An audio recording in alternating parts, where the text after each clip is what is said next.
ये स्टूडेंट, स्वागत है आपका अपने चैनल तैयारी जीत में। आज हम देखने वाले हैं अध्याय 5, जिसका नाम है पौधे एवं जंतुओं का संरक्षण। तो इसके क्वेश्चनों को लगाने वाले हम। तो आइए शुरू करते हैं। सबसे पहले सही विकल्प दिए गए हैं तो उनको लगा लेते हैं। तो यहाँ पर लिखा है आपका सही विकल्प के सामने सही चिन्ह लगाना है आपको। तो यहाँ पर लिखा है यदि वन विलुप्त हो जाए तो क्या होगा। तो इसका सही लगा लीजिएगा ऑप्शन नंबर सी, वायु में CO2 की मात्रा बढ़ जाएगी। इसके बाद क्वेश्चन नंबर अगला है आपका। यहाँ पर एक अभ्यारण्य में काला हिरण, सुनहरी गिलहरी, घड़ियाल तथा गेंडा हाथी क्या दर्शाते हैं। तो इसका लगाएंगे ऑप्शन नंबर डी, संकटपन स्पीसीज को। इसके बाद हमारा अगला क्वेश्चन है तीसरा, जो दिया गया आपका वन उन्मूलन का प्राकृतिक कारण क्या है। तो इसका लगाएंगे ऑप्शन नंबर डी, यानी ए और बी दोनों। इसके बाद हमारा अगला क्वेश्चन जो दिया गया है वो आपके 2 कॉलम दिए गए हैं, इनकी सही जोड़ियाँ आपको मिलानी है। तो इसमें मिला लीजिएगा अच्छे से। इसका ऑप्शन सही हो जाएगा ऑप्शन नंबर पहला, ठीक है, जो आपको यहाँ पर दिख रहा होगा। तो इस पर लगा लीजिएगा टिक। नेक्स्ट क्वेश्चन आपका रहने वाला है अगला 5वां, जो यहाँ पर दिया गया है। क्या दिया है देखिए, पढ़ लेते हैं इसको। तो यहाँ लिखा है वन्य जीव अभ्यारण्य के लिए निम्न में से कौन सी विशेषता होनी प्रमुख है। तो इसका हो जाएगा ऑप्शन नंबर डी, यहाँ जानवरों को पकड़ना और उनका शिकार करना सख्त प्रतिबंधित है।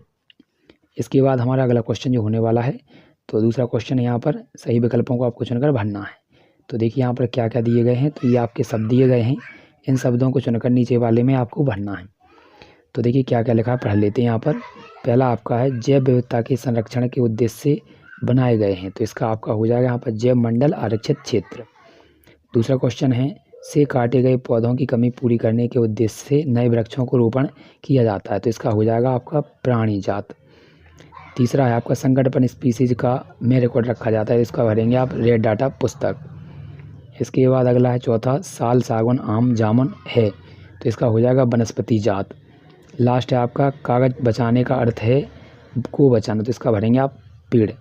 इसके बाद देखना, दोबारा आप देख सकते हैं, एक बार और देख लीजिए क्या क्या भरना है। पहले में आपको भरना है जैव मंडल आरक्षित क्षेत्र, दूसरे में भरना है प्राणी जात, तीसरे में आपको भरना है रेड डाटा पुस्तक, और अगले वाले में आपको भरना है यहाँ पर वनस्पति जात, और लास्ट वाले में आपको भरना पेड़ों।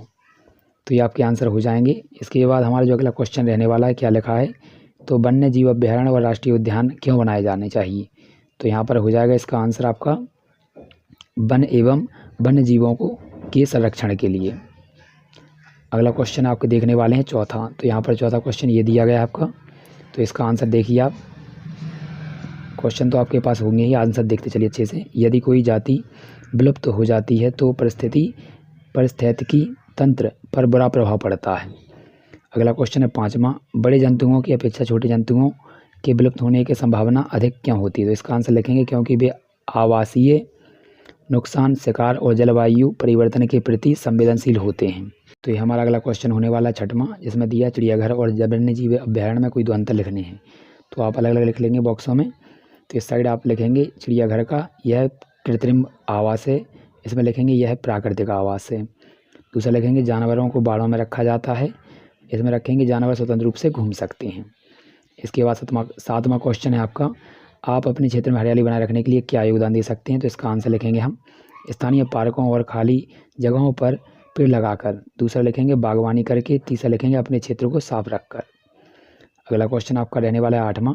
तो यहाँ दिया गया है क्या वन यहाँ पर मानव जाति भी जीव जंतुओं के लिए खतरा बन सकती है या बन जाती है। तो इसका आंसर लिखेंगे आप, ये दिया गया है हाँ, मानव गतिविधियाँ जैसे शहरीकरण और जंगलों की कटाई यहाँ से मानव जाति जीव जंतुओं के लिए खतरा बन सकती है। अगला क्वेश्चन लिखेंगे 9वां। तो 9वां आप दिख रहे हैं, कल्पना कीजिए कि अगर पृथ्वी पर वन समाप्त हो जाएं तो क्या प्रभाव पड़ेगा, मनुष्य पर क्या प्रभाव पड़ेगा। तो इसका लिखेंगे पर्यावरण का संतुलन बिगड़ जाएगा, ऑक्सीजन और जल की कमी हो जाएगी, जिससे मानव जीवन पर बुरा प्रभाव पड़ेगा। इसके बाद अगला क्वेश्चन है इसका, पर्यावरण पर क्या प्रभाव पड़ेगा। तो इसका लिखेंगे आप पृथ्वी पर ऑक्सीजन और जल की कमी हो जाएगी, कई वन्य जीव विलुप्त हो जाएंगे, जिससे पर्यावरण का संतुलन बिगड़ जाएगा। अगला है 10वां क्वेश्चन। तो यहाँ पर लिखा है, यहाँ से लिखा है आपका क्वेश्चन। तो यहाँ लिखेंगे नहीं, क्योंकि गर्म और आर्द्र जलवायु उसके लिए अनुकूल नहीं है, यहाँ उसके भोजन की ज़रूरतें भी पूरी नहीं होंगी। इसके बाद अगला क्वेश्चन है आपका 11 है। तो ये दिया है क्वेश्चन, इसका हम आंसर देख लेते हैं। तो यहाँ पर पहला क्वेश्चन लिखा है आपका, ये पक्षी जो अपने मूल आवास को छोड़कर सुदूर क्षेत्रों में तक लंबी यात्रा करते हैं क्या कहलाते हैं। तो प्रवासी पक्षी। दूसरा लिखा है ये पक्षी अपना मूल आवास छोड़कर दूर क्षेत्रों में यात्रा करते हैं, क्यों करते हैं? जलवायु परिवर्तन के कारण। तीसरा है पक्षियों के नाम बताने हैं, तो यहाँ पर होगा सुर्खी, चिड़िया और कौआ, और यहाँ पर हो जाएगा अफ्रीकी गिद्ध आदि। इसके बाद अगला क्वेश्चन है आपका 12, तो यहाँ पर क्वेश्चन पढ़ लीजिएगा, इसका आंसर देख लेते हैं हम। क्योंकि वन्य जीव आरक्षित क्षेत्रों में बाघों की रक्षा की जाती है और उन्हें पर्याप्त भोजन तथा अच्छा आवास मिलता है। 13 क्वेश्चन है आपका, तो इसका आंसर देखेंगे हम। तो यहाँ लिखा है ऑक्सीजन का उत्पादन कम हो जाएगा, जिससे जीवों के लिए सांस लेना मुश्किल हो जाएगा यदि पौधे नहीं होंगे तो। इसके बाद अगला क्वेश्चन है आपका मास, यहाँ पर लिखा है, ये क्वेश्चन दिया गया है, तो इसका हम आंसर लिखेंगे। शाकाहारी जीवों की संख्या कम हो जाएगी, पौधों की संख्या बढ़ जाएगी, पारिस्थितिक तंत्र बिगड़ जाएगा, संतुलन बिगड़ जाएगा। यदि शाकाहारी जंतु समाप्त हो जाए तो क्या होगा? पौधों की संख्या बढ़ जाएगी, मांसाहारी पौधों के लिए जीवन की यहाँ पर भोजन की कमी हो जाएगी, जिससे उनकी संख्या भी घट जाएगी या घटेगी। नेक्स्ट क्वेश्चन है आपका यहाँ पर चौथा इसी का, यहाँ लिखेंगे, तो यहाँ पर देखेंगे सूक्ष्म जीव जैविक पदार्थों का विघटन करते हैं, साथ ही परिस्थिति तंत्र में पोषण चक्र को बनाए रखते हैं। नेक्स्ट है आपका 14, तो ये आपके क्वेश्चन दिए गए हैं, तो इसका हम पढ़ेंगे आंसर। इन तीनों क्षेत्रों का उद्देश्य वन्य जीवों और उनकी प्राकृतिक आवासों की रक्षा करना है, लेकिन संरक्षण की दृष्टि में भिन्नताएं होती हैं। इसके बाद अगला क्वेश्चन है आपका सेकंड इसी का, अपने जिले और प्रदेश में आपको बताना कौन कौन से आपके पास यहाँ पर राष्ट्रीय उद्यान अभ्यारण्य हैं। तो यहाँ पर भरेंगे आप माधव, करेरा और इसमें कोई नहीं। प्रदेश में लिखेंगे कान्हा, नौरादेही, पचमढ़ी, और देश में लिखेंगे काजीरंगा, हजारीबाग और नीलगिरी। ये भर लीजिएगा। ये हमारा 15वां क्वेश्चन होने वाला है। एक विद्यालय में प्रति वर्ष 4 टन कागज़ की खपत होती है और 1 टन कागज़ में कितने वृक्ष लगते हैं? 17 वृक्षों की कटाई की जाती है। तो कितने वृक्ष लगेंगे? तो 1 टन कागज़ के लिए 17 वृक्षों की कटाई, तो 4 का गुणा कर देंगे दोनों साइड, तो 17 चौका हो जाएगा 68। तो ये आपका आ जाएगा यहाँ पर 4 टन कागज़ के लिए 68 वृक्षों की कटाई की जाएगी। इसके बाद अगला क्वेश्चन है इसका, यदि 50% कागज़ को पुनःचक्रण कर उपयोग किया जाता है, तो 4 टन था, 4 टन का 50% निकाल देंगे यानी 1/2, तो आपका आ जाएगा यहाँ पर 2 टन।